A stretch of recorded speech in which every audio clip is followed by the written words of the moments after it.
애들이 셋인데 아빠가 다 틀려. 이런 젠장. 이게 말이 돼? 들으면서도 도저히 믿기지 않는 얘기. 그러나 더욱더 충격적인 사실은 여기에 내 자식이 하나도 없다는 사실. 너무나 충격적인 얘기 한번 들어보시도록 하겠습니다. 어솔길 이야기 시작합니다. 토요일 아침, 지역 체육관의 배드민턴 코트는 늘 활기로 가득 차 있었다. 셔틀콕이 허공을 가르며 휙휙 날아다니고 사람들이 라켓을 휘두르며 땀을 흘렸다. 나는 그곳에 거의 매주 빠지지 않고 나왔다. 직장에서 쌓인 스트레스를 풀고 건강도 챙길 수 있는 나만의 소중한 시간이었기 때문이다. 그날도 마찬가지였다. 체육관 문을 열고 들어서자 배드민턴 특유의 경쾌한 소리와 함께 땀 냄새가 섞인 공기가 훅 밀려왔다. 나는 늘 하던 대로 인사를 건네고 준비 운동을 했다. 그런데 그날따라 눈에 띄는 한 여성이 있었다. 검은색 운동복 차림에 머리를 단정히 묶은 그녀는 라켓을 쥐고 경기에 몰두하고 있었다. 움직임이 가볍고 표정에는 자신감이 넘쳤다. 그녀의 웃음소리는 코트 전체를 환하게 했다. 나는 순간적으로 시선을 빼앗겼다. 게임이 끝난 후 우리는 자연스럽게 인사를 나누게 되었다. 그녀는 같은 동호회에 막 가입한 신규 회원이었다. 이름은 수진. 첫인상은 활발하고 당당했다. 처음 뵙겠습니다.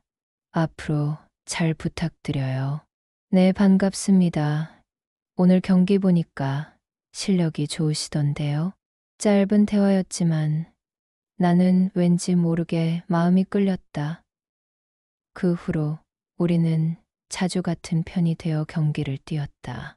코트 안에서 호흡이 잘 맞는 파트너는 금세 친밀감을 쌓는다. 함께 땀을 흘리며 경기를 하고 끝나고 나서는 함께 식사도 했다. 대화는 늘 즐거웠고 서로에 대해 조금씩 알아갔다.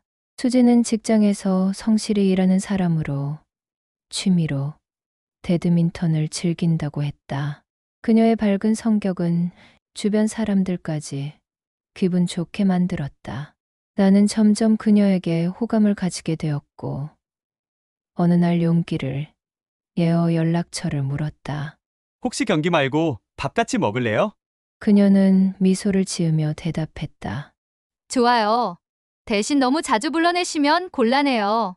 그날부터 우리는 배드민턴 동호회의 파트너에서 조금 더 가까운 사이로 발전했다.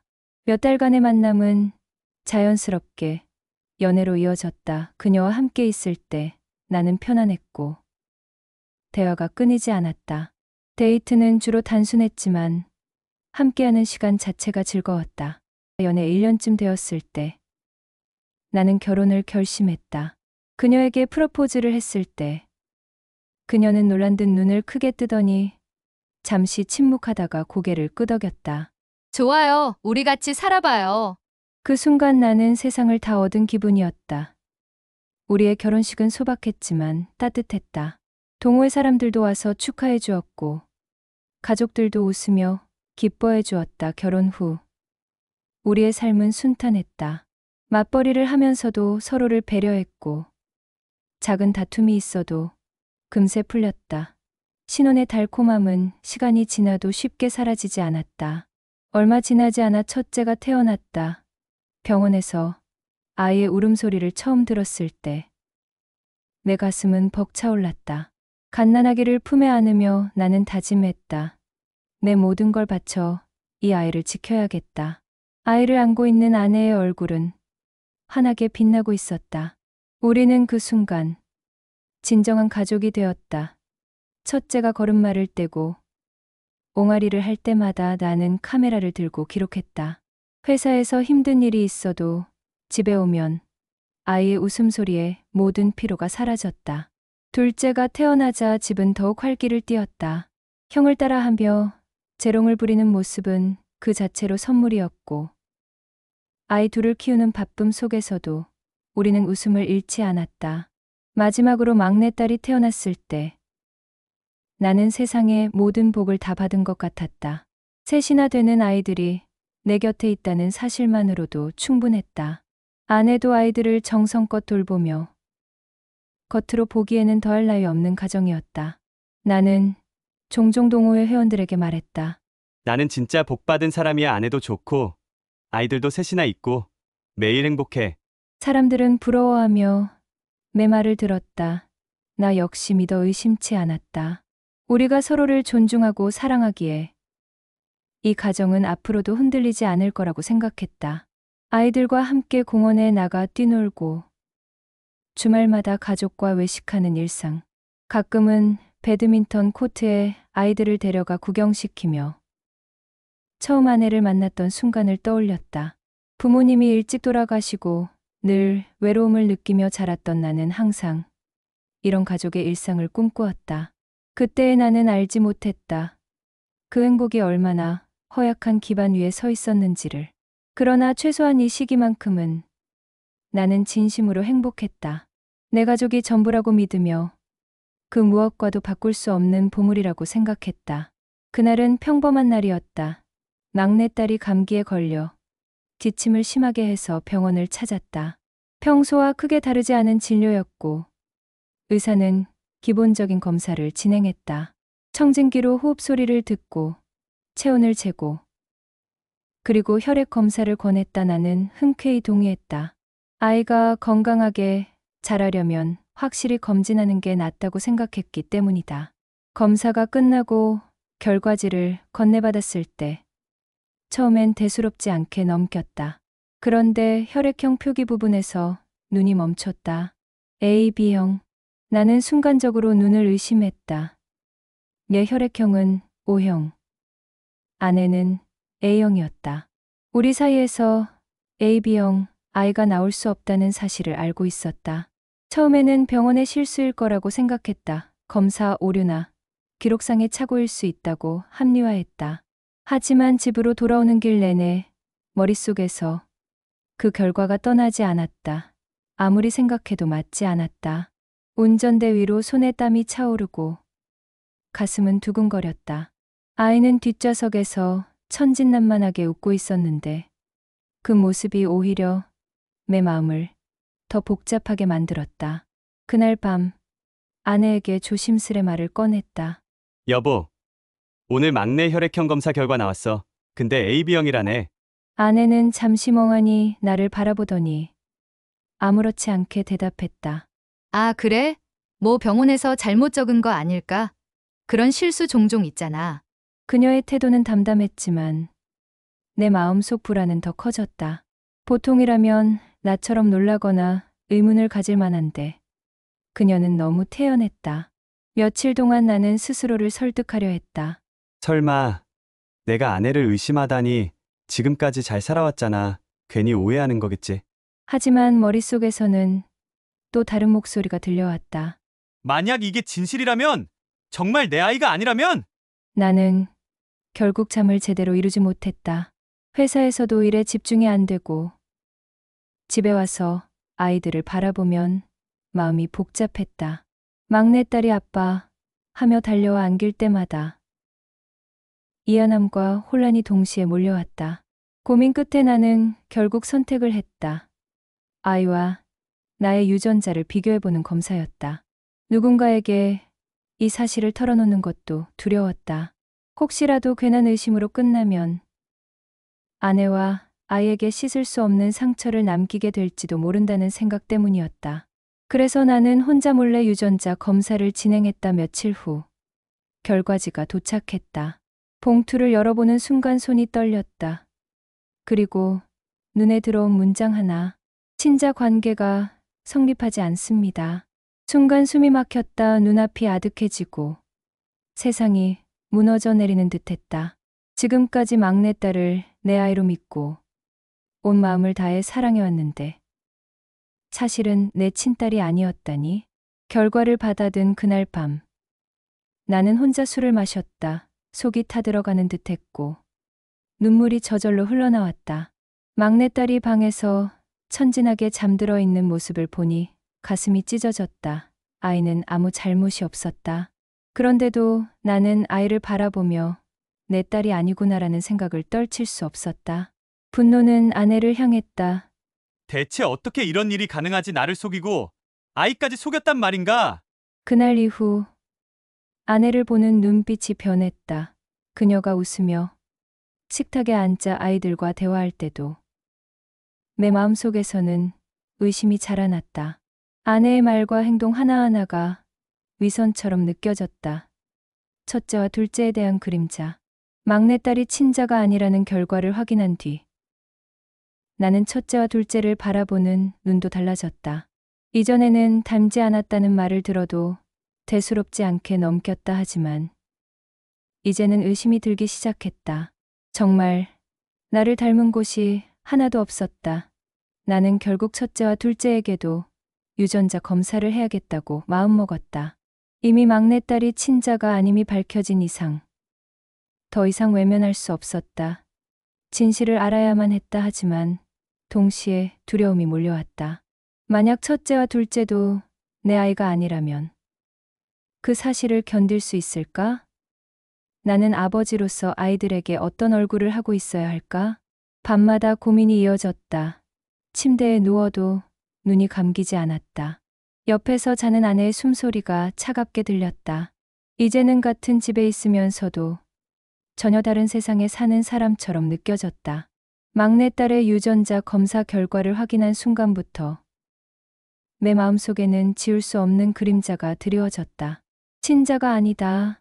라는 그 한 문장은 단순한 문장이 아니었다. 내 인생 전체를 흔들어 놓는 칼날 같았다. 나는 여전히 아이들과 함께 밥을 먹고 대화를 나누고 웃었다 하지만 웃음 뒤에는 늘 의문이 숨어 있었다. 저 아이들, 정말 내 아이들일까? 첫째가 숙제를 하며 내려와서 묻는 순간에도, 둘째가 그림을 그려서 자랑하는 순간에도 나는 예전처럼 순수하게 기뻐하지 못했다. 그저 아이들의 얼굴을 보며 속으로 되뇌었다. 왜 이렇게 나랑 안 닮았을까? 왜 이제서야 그게 보이는 걸까?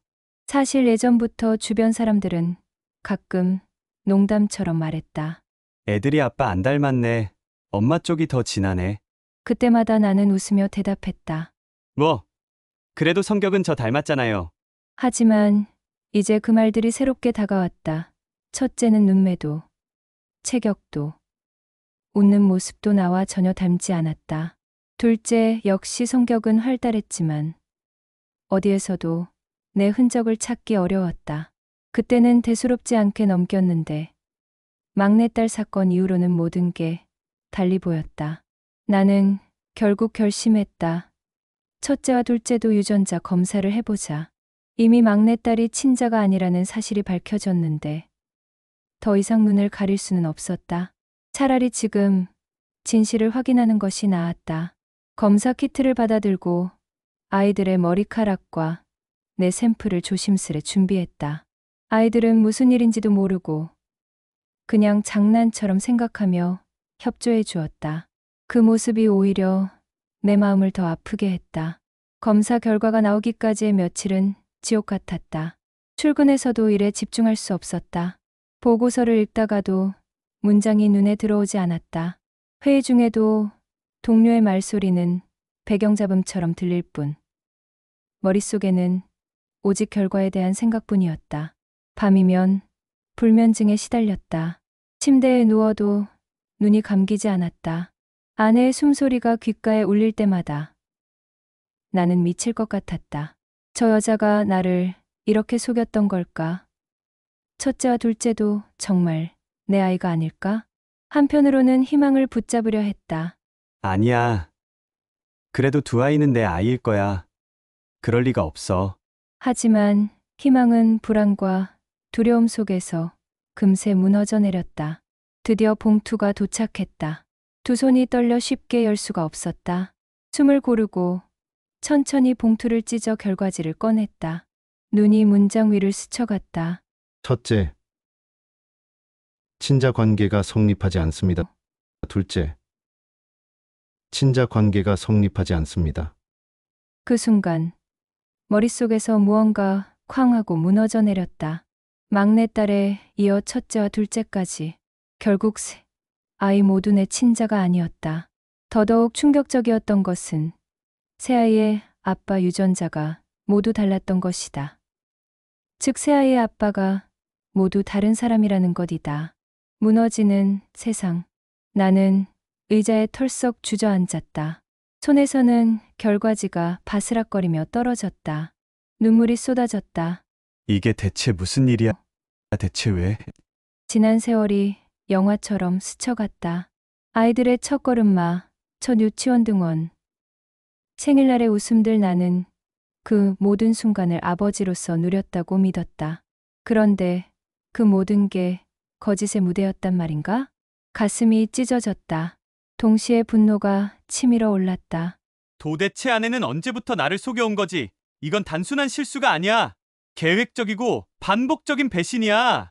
그날 저녁, 아내는 평소처럼 저녁 식탁에 앉아 아이들과 웃으며 대화를 나누고 있었다. 그 모습을 보는데 내 속에서는 뜨거운 분노가 끓어올랐다. 내가 무슨 자격으로 저 아이들 앞에서 웃고 있지? 얘가 만든 이 거짓된 가정이 지금 어떤 지경인지 알기나 해. 나는 당장이라도 아내를 몰아세우고 싶었지만 아이들이 눈앞에 있었다. 아이들이 듣는 자리에서 이 진실을 폭로할 수는 없었다. 그저 이를 악물고 숟가락을 들었다. 며칠 동안 나는 아내를 피했다. 말도 최소한으로만 했다. 하지만 속으로는 계속 결심을 굳혀갔다. 더 이상 이 상태로 살 수는 없어. 진실을 밝혀야 한다. 아내를 직접 마주해야 한다. 그러면서도 한편으로는 아이들을 생각하면 가슴이 아팠다. 아이들은 세상에서 나를 진짜 아빠로 믿고 있었다. 그 순수한 믿음을 배신하는 것이 아닌가 하는 두려움이 내 발목을 붙잡았다. 첫째가 내게 와서 말했다. 아빠, 저 내일 학교에서 발표해야 하는데 같이 연습해 줄래요? 나는 웃으며 고개를 끄덕였지만 속으로는 눈물이 고였다. 내가 내 친아들이 아니라는 게 무슨 상관이겠니? 그래도 넌 내 아들이야. 둘째는 그림을 그려서 내게 보여주며 말했다. 아빠, 이거 우리 가족 그린 거예요. 아빠는 여기. 그 작은 종이 위에는 웃고 있는 나와 아내, 그리고 새 아이가 나란히 서 있었다. 나는 그 그림을 받아들고 한참 동안 아무 말도 하지 못했다. 아이들의 웃음은 거짓이 아니었다. 거짓은 아내가 만들어낸 것이었다. 남편은 결심했다. 아내가 과연 어떤 여자인지, 진짜 본 모습이 무엇인지 확인해야 했다. 그는 결국 사설 탐정 업체의 아내의 뒷조사를 의뢰했다. 이미 마음속에 싹튼 의심은 하루하루를 갉아먹었고 답을 얻지 않고서는 도저히 평온할 수 없었다. 탐정업체는 곧바로 아내의 일상을 추적하기 시작했다. 직장, 동호회, 심지어 친구들과의 만남까지 모든 동선을 따라붙었다. 그리고 며칠 지나지 않아 충격적인 내용과 사진이 남편의 손에 쥐어졌다. 처음 불륜에 꼬우려 잡힌 곳은 남편과 아내가 처음 만났던 배드민턴 동호회였다. 결혼 전에는 둘이 함께 주말마다 땀을 흘리던 곳이었지만 결혼 후 남편은 직장 생활과 동호회를 같이 하기에는 체력적으로 힘들었다. 그는 주말마다 집에서 휴식을 취했고 아내는 혼자 꾸준히 동호회에 나갔다. 그저 운동을 좋아하는 줄만 알았다. 그러나 진실은 달랐다. 주말 운동이 끝난 뒤 동호회 사람들은 자연스럽게 술자리로 이어졌다. 그곳에서 아내는 특정 남자와 나란히 앉아 웃음을 터뜨렸고 둘은 잔을 부딪히며 은밀한 눈빛을 주고받았다. 그리고 이내 함께 자리에서 일어나 손을 잡고 모텔 골목으로 사라졌다. 이 모든 장면은 탐정업체의 카메라에 그대로 담겼다. 아내는 동호회에 신입 회원이 들어오면 게임을 하며 접근하는 식으로 불륜을 저질렀다. 사진을 받아본 순간 남편은 마치 심장이 뽑혀나가는 듯한 충격을 받았다. 단순한 의심이 아니라 이제는 명백한 현실임을 스스로의 눈으로 확인해버린 것이다. 화면 속 아내는 환하게 웃으며 다른 남자의 팔에 기대 있었고 그 모습은 지금까지 자신이 알던 아내와는 완전히 다른 사람이었다. 남편의 가슴에는 비수가 꽂힌 듯한 고통이 몰려왔다. 그날 밤 그는 아내를 거실로 불렀다. 평소처럼 무심히 웃으며 긍장한 아내에게 남편은 애써 차분한 목소리로 물었다. 오늘 동호회가 늦게 끝난 거야? 응. 끝나고 커피 타임 하느라 늦었어. 남편은 핸드폰을 꺼내 사진을 내밀었다. 카페에 다정하게 손을 잡고 앉아있는 아내와 남자의 모습. 순간 아내의 표정이 굳어지며 당황하는 듯했다. 오랜만에 나온 사람이라 반가워서 그런 거야. 별일 아니야. 남편은 모텔로 팔짱을 끼고 들어가는 아내와 다른 남자 사진을 내밀었다. 아내는 모든 걸 포기한다는 듯 피식 웃더니 곧 입꼬리를 올렸다. 그래. 맞아. 내가 좀 다른 사람 만났어? 당신이랑 사는 게 너무 지루했어. 당신은 집안일도 모르고 늘 일만 하고 나한테 관심도 없었잖아. 나도 여자로서 행복할 권리가 있어. 뭐라고? 남편은 할 말을 잃었다. 미안함이나 반성은커녕 아내는 당당하게 자신의 불륜을 합리화하고 있었다. 남편이 가장 분노한 건 아내의 아이들에 대한 돌변한 태도였다. 아이들은 엄마를 찾았지만 엄마는 이미 집에 마음을 두지 않았다. 학교에서 연락이 와도 내 아빠한테 말해라며 넘겼고 아이가 열이 나서 끙끙 앓아도 내일 괜찮아질 거야라며 대수롭지 않게 여겼다. 첫째 아들이 학교에서 상을 받아 돌아왔을 때도 아내는 그 순간조차 휴대폰만 들여다보고 있었다. 엄마, 나 상 받았어라며 눈을 반짝이는 아이에게 그녀는 시큰둥하게 대답했다. 그래. 잘했네. 근데 엄마 지금 중요한 문자 보내는 중이야. 아이의 얼굴에 드리운 실망과 슬픔은 남편의 가슴을 갈기갈기 찢었다. 엄마라는 이름을 달고 있으면서도 아이들에게는 아무런 책임감을 보이지 않는 아내의 모습은 남편의 분노를 걷잡을 수 없게 만들었다. 너 아이들한테 죄책감 없냐? 피 한 방울 안 섞였다는 건 이제 내가 받아들일 수 있어. 하지만 너는 엄마잖아. 엄마라면서 애들한테 이렇게 무책임할 수 있냐. 남편의 외침에 아내는 코웃음을 쳤다. 죄책감? 왜 내가 느껴야 해? 애들은 어차피 당신을 더 따르잖아. 나 없어도 잘 크겠네. 그럼 됐지. 남편은 더 이상 참지 못했다. 그의 손이 떨렸고 숨소리는 거칠어졌다. 이제 이 가정은 돌이킬 수 없음을, 눈앞의 여자는 더 이상 아내가 아님을 확실히 깨달았다. 결국 남편은 이혼 소송을 제기했다. 법원에서 아내는 양육권을 너무 쉽게 포기했다. 아마도 불륜남과의 미래를 꿈꿨을 것이다. 또한 아내는 끝까지 자신의 잘못을 인정하지 않았다. 오히려 피해자인 척했다. 재산 분할을 많이 받고 이자료를 물어주지 않기 위한 계산이었던 것이다. 남편이 저를 무시했어요. 저한테 관심도 없었어요. 그래서 다른 남자를 만난 거예요. 하지만 증거들은 달랐다. 유전자 검사 결과, 불륜 현장 사진, 이웃들의 증언까지. 첫째, 아들이 법정에서 눈물을 흘리며 말했다. 저는 아빠랑 살고 싶어요. 엄마는 항상 집에 없었어요. 아빠가 우리를 지켜줬어요. 그 말 한마디에 재판정은 잠시 정적에 휩싸였다. 아내는 얼굴이 붉게 달아올랐지만 여전히 입술을 굳게 다물었다. 결국 판사는 남편의 손을 들어주었다. 이혼은 성립되었고 새 아이의 양육권은 모두 아버지에게 주어졌다. 아내는 남편에게 5천만 원 위자료를 지급하고 이혼을 해야 했다. 재판이 끝난 후 아내는 법정을 나서며 마지막까지 뻔뻔한 말을 내뱉었다. 난 새 출발할 거야. 혹덩이 새 때리고 잘 살아봐. 이혼 재판은 끝났지만 남편은 이제 시작이었다. 먼저 아내의 5명 상간남에게 위자료 청구 소송을 내었다. 각각의 상간남들은 불륜 사실이 들통날까 두려워 1억이 넘는 합의금을 지급하고 빨리 사건을 마무리 지으려 했다.